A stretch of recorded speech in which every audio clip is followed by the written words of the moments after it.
সাকিব আল হাসানের যে ইস্যুটা ছিল, যে ইস্যুকে কেন্দ্র করে আসলে সাকিব আল হাসানের ইন্টারন্যাশনাল ক্যারিয়ার শঙ্কায় পড়েছিল।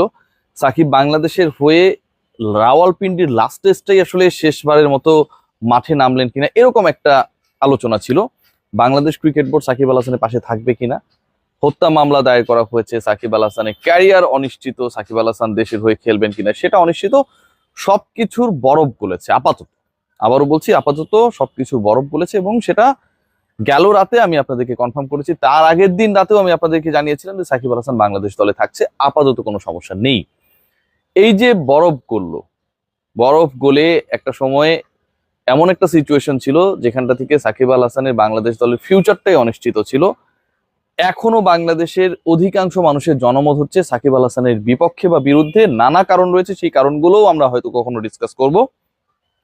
এটার পেছনে আসলে মূল অনুঘটক হিসেবে কে কাজ করলো, এটা কিভাবে সম্ভব হলো, এবং বিহাইন্ড দ্য সিন যে ঘটনাগুলো ঘটেছে, যেভাবে ঘটেছে, সে স্টোরিটা যখন আমরা বোঝার চেষ্টা করি, সে স্টোরিটা যখন আমরা জানতে পারি, তখন আসলে অবাক হতে হয়।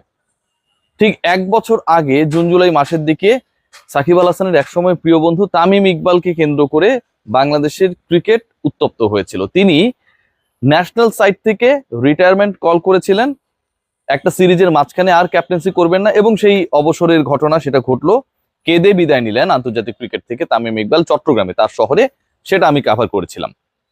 পরবর্তীতে সেই তামিম ইকবাল খান সাবেক প্রধানমন্ত্রীর অনুরোধে আন্তর্জাতিক ক্রিকেটে ব্যাক করার পর তাকে নিয়ে সাকিব আল হাসান এবং বাংলাদেশ দলের সবচেয়ে কুরুচিকর চরিত্র চান্ডিকা হাথুরু সিংহে তাকে বাদ দেওয়ার জন্য, তাকে বিশ্বকাপ দলে না খেলানোর জন্য যে ধরনের আগলি গেমস খেলেছিলেন, তামিম ইকবাল আর খেলতেই পারলেন না। অথচ কামব্যাক করার পর 40+ একটা ইনিংস খেলেছিলেন নিউজিল্যান্ডের এগেনস্টে।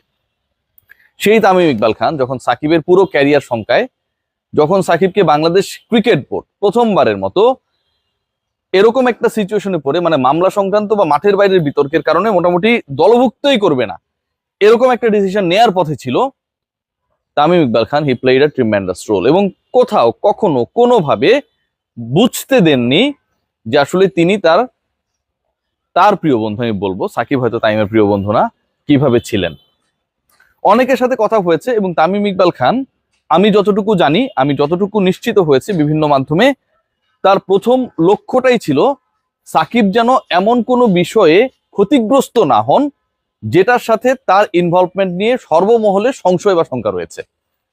জাতীয় দলের ক্রিকেটার যদি খেয়াল করি আমরা, মমিনুল হক, মুশফিকুর রহিম থেকে শুরু করে যারা ফ্রন্ট লাইনার, সবাই তাদের সোশ্যাল প্ল্যাটফর্মে, সোশ্যাল হ্যান্ডেলে কিন্তু স্ট্যাটাস দিয়ে ক্লিয়ার করেছে যে এই মামলাটাকে তারা কেউ বিশ্বাস করে না এবং সাকিবের পাশে তারা রয়েছে। সেটা আমিও আমার প্ল্যাটফর্ম থেকে একাধিকবার বলেছি।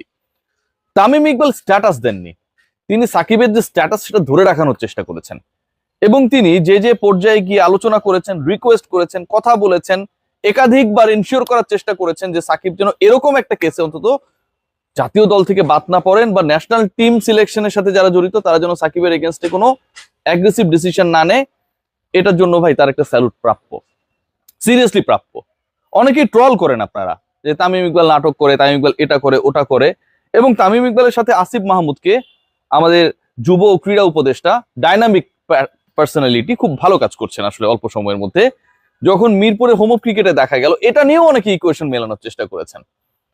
তামিমের সাথে আসিফ মাহমুদের ভালো সম্পর্ক, সেই মেলানো ইকুয়েশনটাকে যদি আমি সত্যি মনে করি যেখানটা একটা বিশেষ সম্পর্কের জায়গা রয়েছে, তাহলে তামিমের জন্য খুব সহজ ছিল না আসিফ মাহমুদের সাথে তার খুব ভালো সম্পর্ক, তার কান ভারী করে সাকিব আল হাসান যেন কোনোভাবেই ইন্টারন্যাশনাল ক্রিকেটে আর বিবেচিত না হন। কারণ বৈষম্য বিরোধী ছাত্র আন্দোলনে যে ভাইটা আসলে শহীদ হয়েছেন, মারা গেছেন, সেই মামলার আসামি তো সাকিব আল হাসান। তামিমের জন্য তো সেই সুযোগটা ছিল, এবং সেই ছাত্র আন্দোলনের অন্যতম ফ্রন্ট লাইনার হচ্ছে আসিফ মাহমুদ।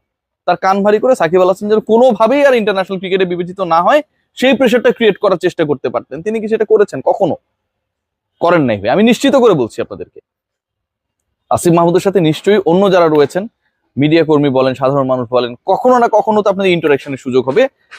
জিজ্ঞেস করে দেখেন যে তামিম ইকবাল কোন রোল প্লে করেছেন। And definitely thanks goes to, আমার কাছে মনে হয় যে যুব ক্রীড়া উপদেষ্টা, he also played a very matured role.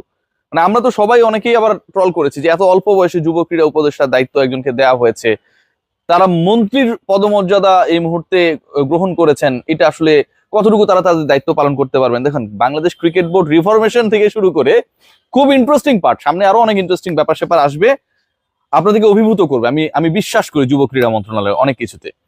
তো বিসিবি রিফর্ম থেকে শুরু করে 7 দিনের মধ্যে যে সাকিব কেসটা যেভাবে সামনে এসছে সেটা হ্যান্ডেল করা আমার কাছে মনে হয় এটা খুবই ম্যাচুরিটির পরিচয়। এবং ক্রীড়া মন্ত্রণালয় এখানটায় বাংলাদেশ ক্রিকেট বোর্ডকে পূর্ণ স্বাধীনতা দিয়েছে, বিসিবি প্রেসিডেন্ট ফারুক আহমেদকে পূর্ণ স্বাধীনতা দিয়েছে to make the wise decision, and Tamim Iqbal behind the scene যা করার সেটা করেছেন। সো ব্যাপার যেটা দাঁড়ায় সেটা হচ্ছে, যখন আপনি কারোর সাথে শত্রুতা করবেন, কাউকে শত্রু হিসেবে পরিগণিত করবেন, এবং সেই মানুষটার আপনি চিন্তা করতে পারেন যে একজন ক্রিকেটার, এরকম বড় ক্রিকেটার, ইন্টারন্যাশনাল ক্রিকেটে 15,000+ রান করা ক্রিকেটার, তিনি যেভাবে কেঁদে বিদায় নিয়েছিলেন, ফুপিয়ে ফুপিয়ে কাঁদছিলেন, কথা বলতে পারছিলেন না, আন্তর্জাতিক ক্রিকেটে আর ফিরবেন না বলেই দিলেন। এরপরে যখন তিনি আবারও ফিরলেন, ফেরার ইনিংসটায় অসাধারণ খেললেন, সেই তাকে যেই দলটার ক্যাপ্টেন সাকিব আল হাসান, সেই দলটায় নেয়াই হলো না। সেই সাকিব আল হাসান যখন চরম বিপদে, চরম বিতর্কিত, বৈষম্য বিরোধী ছাত্র আন্দোলনে তো একটা পোস্ট পর্যন্ত করেননি, মামলার আসামি, বন্যার্তদের পাশে পর্যন্ত দাঁড়ানোর গুরুত্ব অনুভব করেননি সেই সাকিব আল হাসান, তার পাশে যখন সেই বঞ্চিত ক্রিকেটার, যেই ক্রিকেটারের জীবন কেটেছে ক্রিকেট খেলে, এখন পর্যন্তই তিনি ক্রিকেটার, তার অন্য কোনো বড় পরিচয় নেই, সাকিবের অনেক বড় বড় পরিচয় রয়েছে, সেই তিনি যখন সকল দুঃখ কষ্ট বুকের উপর বসে পড়া চাপা পাথর সরিয়ে ফেলে সাকিবের এই দুঃসময় তার পাশে দাঁড়ান, এবং সেটা কোনোভাবেই কোনো জায়গায় কোনো ক্রেডিট নেওয়ার চেষ্টা করলেন না, এই জায়গাটাকে আপনারা কিভাবে দেখবেন? সময় আসলে মানুষের ক্যারেক্টারটা বোঝায়। সাকিব আল হাসান কিংবা চান্ডিকা হাথুরু সিংহে যখন তাদের সময় ছিল, তারা তাদের ক্যারেক্টারকে বুঝিয়েছিলেন। তামিম ইকবাল খান সেটা করেছেন যখন তার সময়টা এসেছে। Hats off to him. এবং বাংলাদেশ ক্রিকেট দলে আমার কাছে মনে হয় এটা কেউ মানুক আর না মানুক, অনেক বড় একটা মাইলস্টোন হয়ে থাকবে, যে এরকম দুজন সমসাময়িক ক্রিকেটার, সুপারস্টার ক্রিকেটার, একজনের ইমেজ যখন একদম তলানিতে, জাতীয়ভাবে দাবি উঠেছে যে তাকে দল থেকে বাদ দেওয়া হোক, we don't need any more Shakib Al Hasan, ঠিক তখন সাকিব যাদের এগেনস্টে কাজ করেছিলেন, ক্যারিয়ার খেয়ে দিয়েছেন, মেন্টাল প্রেশার ক্রিয়েট করেছেন, দল থেকে বাদ দিতে একটা ভূমিকা পালন করেছেন, কোচের সাথে একটা গ্রুপ তৈরি করেছিলেন জাস্ট অনলি ফর তামিম ইকবালকে বাদ দেয়া। সেই তামিম ইকবাল খান যখন এই রোলটা প্লে করে, এটা আমার কাছে মনে হয় সাকিবের জন্য হলেও একটা শিক্ষণীয়। ভাব, প্রাচুর্য, আধিপত্য, ডমিনেন্স, এগুলো আসলে খুব বেশি দিন কারো থাকে না। দিন শেষে প্রকৃতি আছে না, রিটার্ন দিয়ে দেয়। দুনিয়াটা গোল, কারো না কারো সুযোগ সবসময় থাকে, সবসময় আসে, কিন্তু সেই সুযোগটা কে কতটুকু প্রপারলি কাজে লাগাচ্ছে সেটা ব্যাপার। কেউ সেটাকে আগলি ওয়েতে ইউটিলাইজ করে, আর কেউ ওয়াইজ ওয়েতে। তামিম ইকবাল দ্বিতীয় অপশনটা গ্রহণ করেছেন।